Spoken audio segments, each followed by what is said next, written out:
nakita ko ang maraming excommunicado na mga ecclesiastics, na mga kaparean na hindi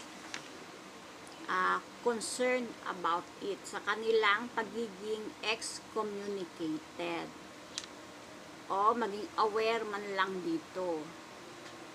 Ngunit sila ay excommunicado kung sila ay papasok at makikipag-cooperate sa mga enterprises, sa mga associations na nag-e-embrace, na yumayakap sa mga opinion ng may anatima, na may pagtitiwala. So, ang example nga po dito ay ang pagiging Freemason. So, kung kayo po ay papasok sa pagiging Freemasons, ay automatic po na kayo ay excommunicated. So, kahit na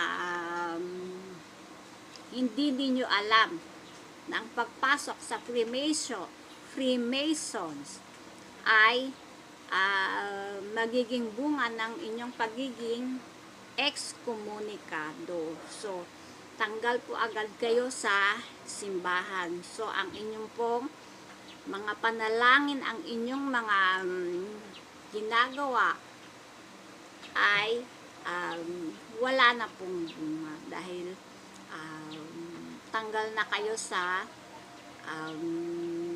wala na kayong kaugnayan sa simbahan.